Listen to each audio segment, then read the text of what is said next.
అందరికీ నమస్కారం. దీపం 2.0లో అర్హులుగా ఉండి లబ్ధిదారులు పథక ప్రయోజనం అందుకోలేకున్నారు.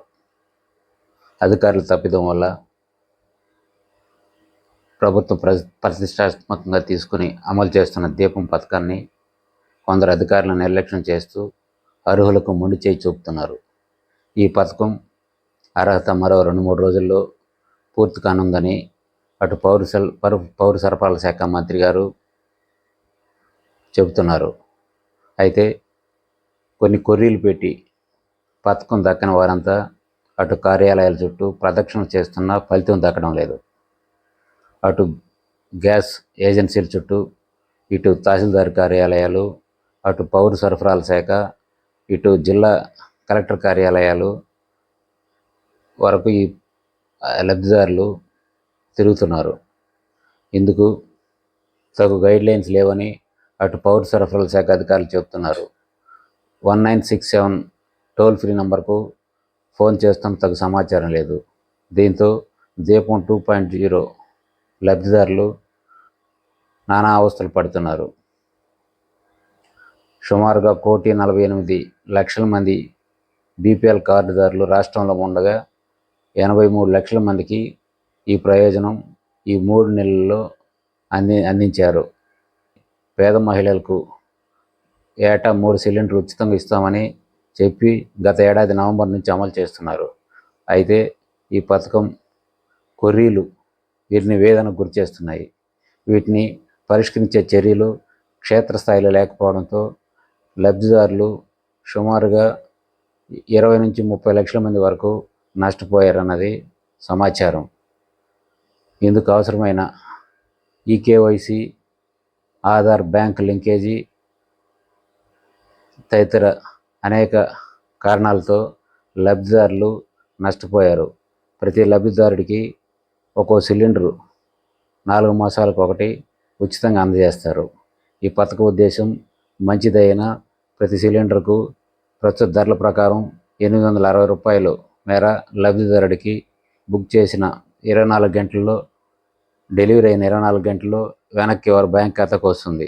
ఇలాంటి ప్రక్రియ బాగానే జరుగుతున్నా అర్హులుగా ఉండి అనర్హులుగా ప్రకటించడంతో నానా అవస్థలు పడుతున్నారు. ఉదాహరణకు తిరుపతి జిల్లాలో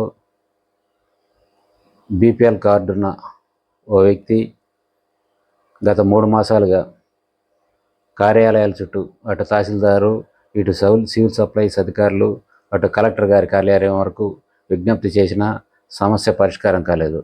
ఇటు గ్యాస్ ఏజెన్సీ దగ్గరకు పలుదపారు వెళ్ళినా మీ పేరు జాబితాలో లేదని చెప్తున్నారే కానీ దానికి ప్రత్యామ్నాయ ఏర్పాట్లు చెప్పడం లేదు. తమకు తగు గైడ్లైన్స్ లేవని, మీ పేరు ఉందో లేదో చెక్ చేసి చెప్పగలమని వాళ్ళు చెప్తున్నారు. ఇలా సివిల్ సప్లైస్ అధికారుల దగ్గరికి వెళ్ళినా మీ పేరు లేదని చెప్తున్నారు. ఇలాంటి పరిస్థితులు ఉమ్మడి చిత్తూరు జిల్లా, ఉమ్మడి నెల్లూరు జిల్లా అనేక చోట్ల కూడా సమస్యలు ఉన్నాయి. వీటిని పరిష్కరించడంలో ప్రభుత్వం తగు కార్యాచరణ తీసుకోవడం లేదన్న విమర్శలు కూడా వస్తున్నాయి. వాస్తవానికి గ్రామ వార్డు సచివాలయాలు, రెవెన్యూ కార్యాలయాలు, ఎంపీడీఓ కార్యాలయాలు, సచివాలయాల్లో ఇందుకు అవసరమైన వినతులు తీసుకుని పరిష్కరించే అవకాశం ఉంది. ఈ ప్రయత్నం అటు పౌర సరఫరాల శాఖ కానీ, ఇటు రాష్ట్ర ప్రభుత్వం కానీ చొరవ తీసుకోకపోవడంతోనే లబ్ధిదారులు నష్టపోతున్నారు. ఉమ్మడి నెల్లూరు జిల్లాలోని ఓ గ్రామానికి చెందిన ఒంటరి మహిళ గత 3 మాసాలుగా కార్యాలయాల చుట్టూ తిరుగుతుంది. ఆమె పేరుతో గ్యాస్ కనెక్షన్ ఉన్న 2 దఫాలుగా బుక్ చేసుకున్న రాయితీ అందలేదు. ఆమెకు పొలం 10 ఎకరాలు ఉన్నట్లు చూపిస్తున్నారు. అది ఎక్కడుందో తెలియని పరిస్థితి. ఇలాంటి పరిస్థితులు రాష్ట్ర వ్యాప్తంగా చాలా చోట్ల ఉన్నాయి. మరో చోట అంగన్వాడీలో ఆయాగా పనిచేస్తున్న ఓ మహిళకు రాయితీ అందలేదు. ఆమెకు బీపీఎల్ కార్డు ఉన్న, జీతం తక్కువగా ఇస్తున్నా ఆమెకు సాగ్గా చూపి రాయితీ దక్కని పరిస్థితి. ఇలాంటి పరిస్థితులు అనేక చోట్ల ఉన్నాయి. ప్రభుత్వం అందించే సామాజిక భద్రత పెన్షన్ అందుతున్న ఓ వ్యక్తికి కూడా గ్యాస్ సిలిండర్ రాయితీ అందడం లేదు.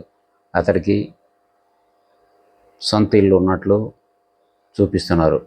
వాస్తవానికి ప్రభుత్వం ఇచ్చిన కాలనీ గృహంలో అతను ఉంటున్న రాయితీ దక్కని పరిస్థితి. దీనిపైన తగు సమాచారం లేక సదరు వ్యక్తి కార్యాలయాలు చుట్టూ తిరిగి మిన్నకుండిపోయారు. ఇదే తీరుగా రాష్ట్ర వ్యాప్తంగా సుమారు 30 లక్షల మంది వరకు అర్హులుగా ఉండి పథకం దక్కని వారు ఉన్నారు. వీరంతా ప్రత్యేక డ్రైవ్ పెట్టి పథక ప్రయోజనం అందించాలని ప్రజలు కోరుతున్నారు. ప్రభుత్వం ఎలా వ్యవహరిస్తుందో వేచి చూడాల్సి ఉంది. ధన్యవాదాలు.